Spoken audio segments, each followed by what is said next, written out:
Welcome to QueerTWENTY, the cohort of 2022. QueerTWENTY is egomonk's annual flagship program where we celebrate exceptional queer Indians excelling in fields such as science, arts, commerce, social justice, business, etc. Today we have a highly academic queer with us, Sayantan Datta.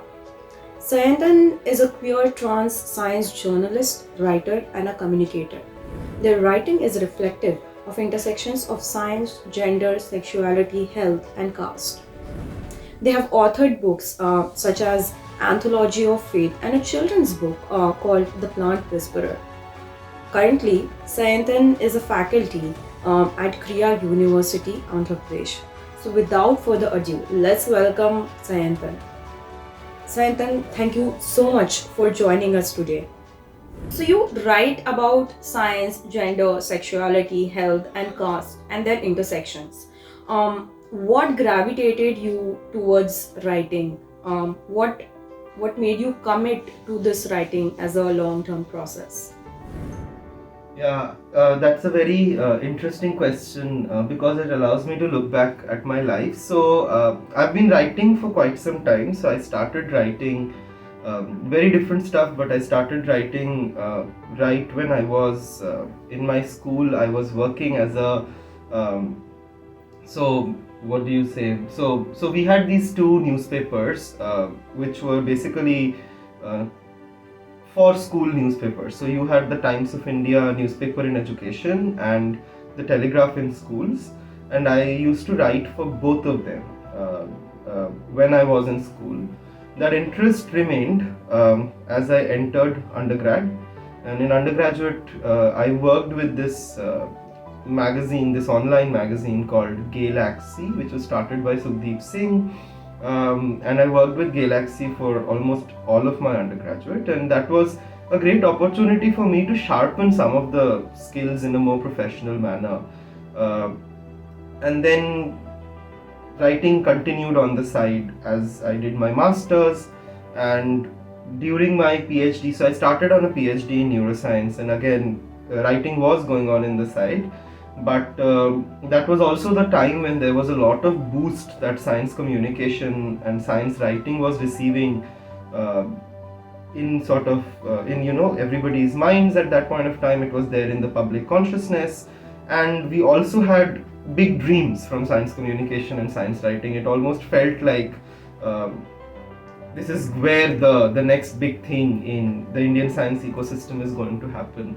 So I and at that point of time, the lifeofscience.com, which is a collective, a feminist multimedia science collective, was looking for a coordinator for the next season of content, and I did the part-time coordination for the lifeofscience.com while doing the PhD, and I realized that that's where I want to shift.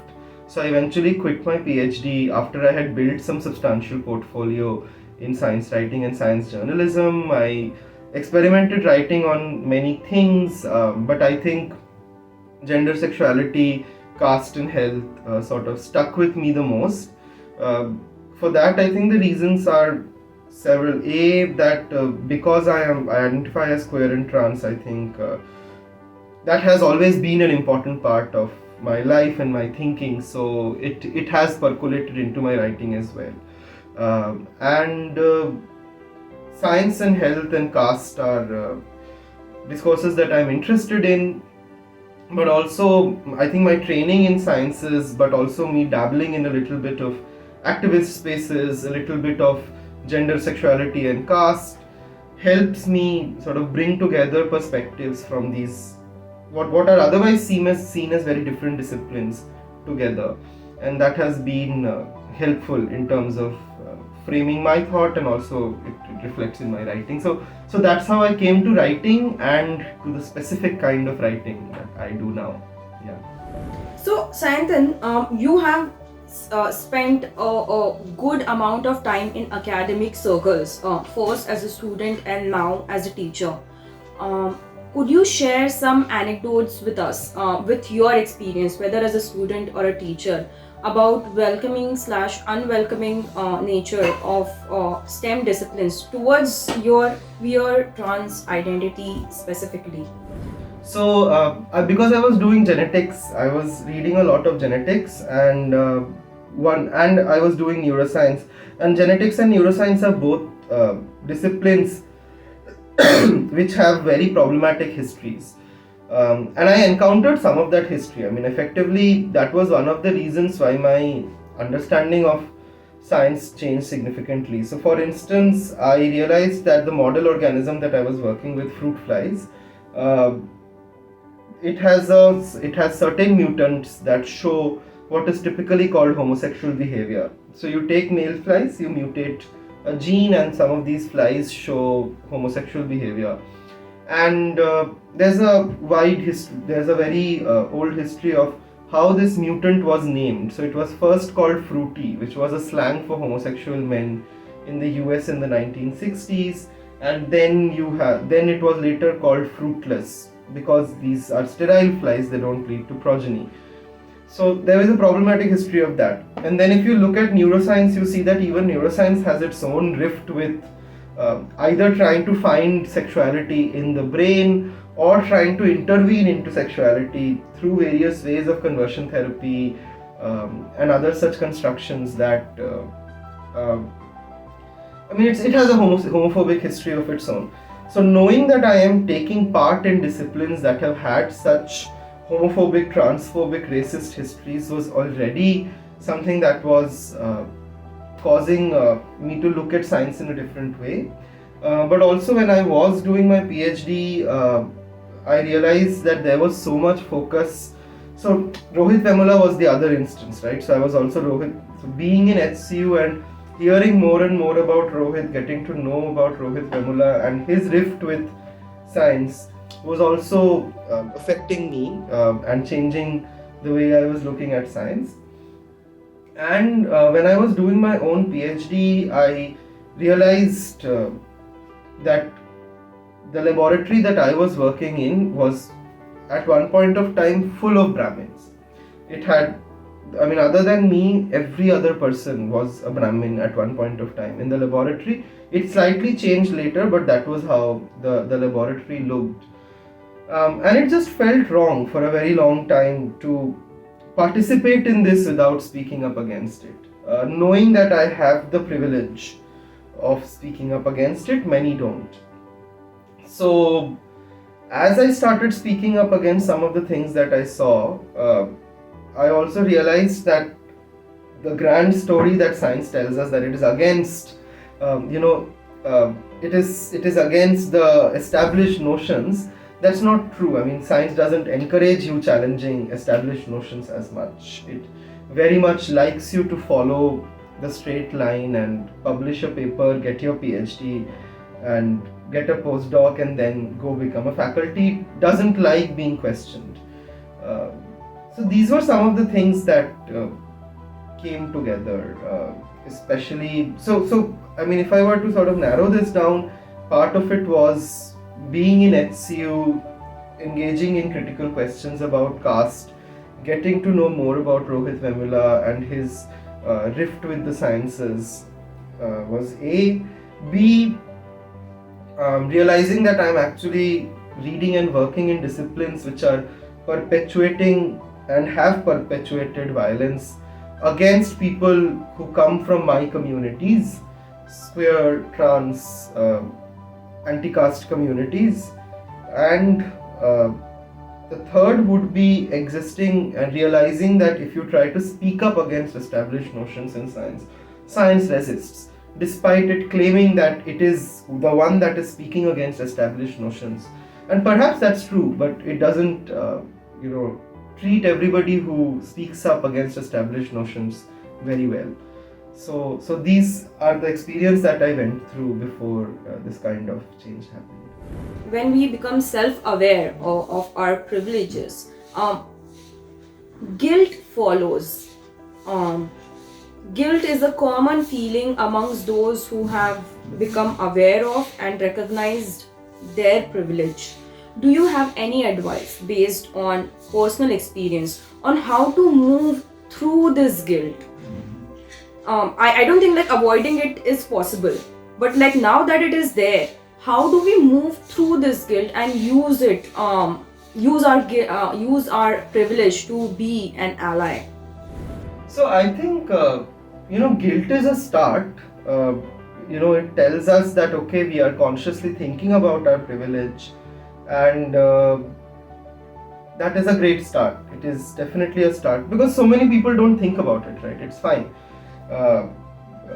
So that people are thinking about it is probably where the guilt is coming from, and that's okay. I think the problem happens when we let the guilt limit us. My problem is that feeling guilty is not sufficient, right? Guilt cannot be this disabling force that stops us from action. So then one has to ask, okay, I am feeling guilty about it, I want to change things. What does it mean to do action? And that will look different for different people. It's very hard to say one thing, but to really think about affirmation is, I think, very important. And that's what I've been thinking about this in this way, that we can either try to defend ourselves and say that, oh, we were just born into this privilege, we didn't ask for it, which would be a defensive stance to take. We can say, oh my god, what do I do now that I have this privilege? It's such a disabling thing to feel that, oh, I'm upper caste, but what do I do? And this really sort of crippling feeling of guilt. But then thinking, okay, I'm upper caste, I have these privileges. A, how do I undo my privileges? And B, are there things can I use my privilege as a vantage point, as a starting point to really help the communities voice their own concerns and help them in a way that they feel they need the help. Really stand by them. So, and that is also an act of solidarity, like I said. You have to step back. You have to sometimes step back once you realize that you have this privilege and your idea of undoing it doesn't match with the marginalized community's idea of undoing it. Then you step back in solidarity, and that is also an affirmative move. But what I'm trying to say is that as that guilt cannot be restricted. Guilt has to now enable us. We have had disabling moments with guilt, and that's okay. One should take the time they need to process it. But once we've had that, I think the next step for us is to think about affirmation and enabling. How do we use this guilt as a force that can push us to think and do things using our privilege? I think that's the way to think about it. We cannot let this guilt stop us from doing things. My worry is there that many of us feel guilty and that's it. That's not sufficient. I mean, once you feel guilty, you have to now think about what to do. And that's where this conversation should begin. So basically turn that guilt from a full stop to semicolon. Yes, absolutely. That's a very good way of saying it. Absolutely that. Really just think that now that I'm aware that I am privileged on this axis, how do I use my privilege to undo it?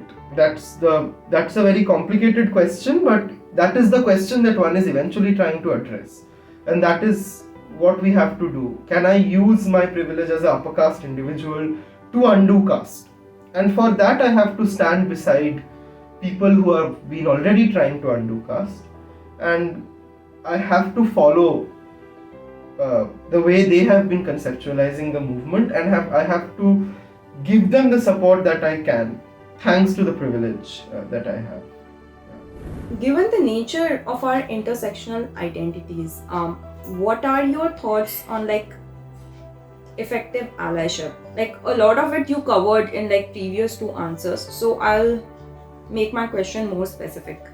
How can Savarna queers be a strong source of solidarity for marginalized castes? Yeah. So I think this question should be answered by somebody who's Dalit. We should speak to them more in terms of this. But I can tell you what I think from my location. I have said before, my mother's Brahmin and my father's from a mixed location of Dalit identities. I can rephrase that question because I understand I understand the weight behind what you said. So, could we brainstorm on a few ideas that Savarna queers can be a source of solidarity for marginalized caste queers? Yeah, so I think the one thing that we should first start is by foregrounding caste in all our discussions. The large thing that I see the larger moves that I see in queer discussions, online, offline spaces, is that caste always occupies a backseat. It rarely comes up. It is question of gender and sexuality that predominate this discussion. The question of caste rarely comes up. And when it does, the voice is still largely of those who are upper caste, upclass. So I think we have to foreground caste in all our discussions and make space for marginalized caste, queer people, trans people to be able to voice their experiences with how caste intersects with their experience of queerness and transness. So I think that is paramount, to really recognize caste as something that's intricately linked to also queer and trans identities. That's important. The other, I think, important thing for us is to extend solidarity to the larger anti-caste movement. I think the queer movement and the anti-caste movement are yet to speak with each other in the way that conversation is needed.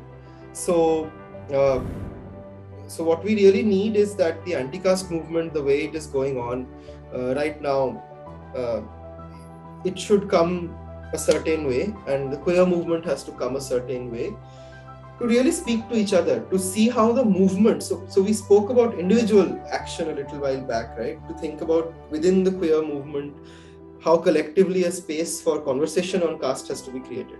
Now I'm actually speaking about between movements what has to happen, and I think the queer movement has to really extend its hand out and its arm out and towards the anti-caste movement. We also have to have a synergy between the two movements. And I would like to think more about how these synergies can happen. What are the exact points on which these synergies can happen? And like I said, the Rohit Vemula movement always comes to my mind when I think of this synergy, where trans people and trans rights and anti-caste activists can actually come together to think about the death of this murder, in some sense, institutional murder of this Dalit boy. I think that's where, so that always comes to my mind. And we also have, let's say, the Shabano case, where you have the feminist movement and the, really having to think about its intersections with minority rights in a certain way, especially religious minorities. So I think these are moments that make us think, and I hope the queer movement thinks more about its relationship with the anti-caste movement, and the anti-caste movement also thinks more critically about its relationship with the queer movement. We have to think about how these two movements can speak to each other. What would be your advice to adults, cis hetero adults and queer adults, who want to make the world a safer space for trans kids? This is also in the context of what happened with the teacher training sensitization module by NCRT that was pulled back because of cis hetero backlash on it. Yeah, so it was also not just hetero backlash, it was a very Hindutva hetero backlash, and I think advice part is always a little hard for me to give, so I don't know, but I think what Okay, I can rephrase no, that. I think Okay. I think it's important for us to recognize that we are constantly forcing children into boxes, right? So if a child wears a dupatta and comes out, we will say, no, you go wear shirt and pants because this is what boys are supposed to wear. So we are constantly pushing them to conform. And and we've been trying to do that for years now, and some people conform and some people don't. Those who don't have a very, very, very difficult life in society. It would be, so I think the first thing that we really need to do is just let children explore their gender identity, their gender expression, without us telling them how to do it. I think that's the start. I think the problem is that we intervene too much in their lives. We really need to let it go. We need to tell them that you please explore your identity, your expression of gender or sexuality, and you figure it out. It will be a complicated journey, and we can only make it better we can make it easier by not abusing or harassing them from it. The other thing is we need to think about what are the spaces where children are the most. So one is home and the other school. So even if parents, let's say, are trans friendly or trans sensitized, schools might not be the place. Might be the place where a lot of this transphobia is happening. So then it's important for us to think about what makes schools better for trans kids to attain. Infrastructure is one thing that comes easily to mind. So having gender neutral dormitories, gender neutral washrooms, not having separate staircases for boys and girls, not having separate sitting for boys and girls, uniform. I mean, we are gendered in a way that I have just entered school at an age where I'm supposed to learn ABCDE. I'm just like learning language, and I've already been gendered, right? I'm entering a world with gendered uniforms. So gendered uniforms should go, gendered infrastructure should go, and we need transgender sensitive teachers, we need gender sensitized teachers in general who do not try to police gender expressions that do not fit normative expressions. And the NCERT teacher training manual did suggest many of this. Then comes the question of curriculum and pedagogy, right? So in the case of curriculum, most of school education curriculum is extremely gendered, and in younger classes you are constantly reading about family, jahan par you are shown this mother, father and 2 kids, and then dada, dadi, and nana, nani, and kaka, kaki. So you're given a story through education itself, which is a very cis heterosexual story, and I think that is why we need different stories. We need a massive change in curriculum that introduces the diversity of stories in terms of gender, sexuality, family building that are possible. So infrastructure and curriculum are two of the things that I have been thinking more critically about in the last year or so, and I'm sure there are more. Yeah.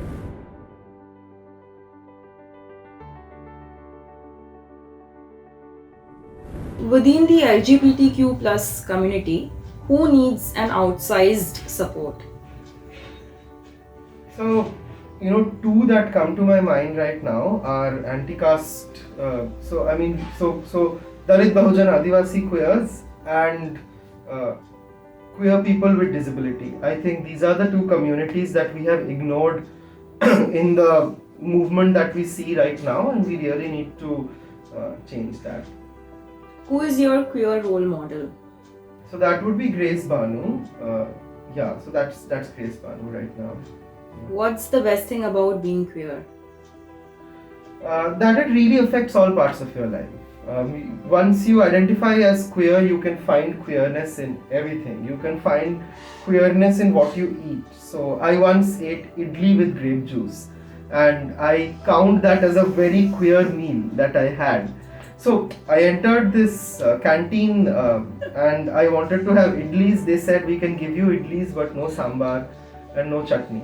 I said, okay, you give me idlis. And I came out, I wanted to have grape juice, and I was like, okay, you give me grape juice. And then I had idli with grape juice. I smashed the idlis in grape juice and I had it. So that's a very queer thing. You can bake the cake and have it too. So Okay. so once you identify as queer, I think the best thing about being queer is that then you start seeing it everywhere. You start seeing it in the food you eat, the clothes you wear, the things you read, what you speak, people who you speak to. So that's the best thing about being queer. Who is, yeah, yeah, of course, you're speaking for yourself. Who is your favorite queer character on screen? Oh, so I have not seen a lot of queer characters on the screen, but of the recent ones that I saw, I think two come to my mind. One is David from Schitt's Creek. It's really hilarious. But also, I forget the name, but there's this very sweet queer girl in Derry Girls. Yeah. That show. I don't remember her name, but I really like that character as well. What is one thing that scares you the most? Oh my god. Scaring the most. Well, I think instability in life and plans not going according to plans scare me a lot. Part of this is the neurodivergence that I occupy. It's hard for me to put it in words that what is the nature of this neurodivergence, but one is obsessive planning to the point where sometimes my whole day has been split into 15-minute slots on a calendar, and if that doesn't follow, there's this moment of panic that is very hard. Also, what scares me the most is it's almost nightmarish, is that one day I'll not be able to write. That scares me quite a bit. I don't know, I really hope it never happens, but that thought scares me quite a bit. What inspires you the most? Okay. So what inspires me the most is that that we have seen change in the recent past. And the society has changed, to be honest, significantly from the time that I started identifying as queer to now. So, unfortunately, that a lot of this change has also been negative, some of this change has been positive. So, the fact that positive change is possible and it is possible within a lifetime is something that inspires me quite a bit. Okay, I'm going to say certain words and would like your immediate reaction, verbal or non-verbal. Yeah, it's going to be very hard, but we'll do the best we can. Sorry, I really have ruined all your rapid fire dreams. None of this was rapid fire, but No, it's fine.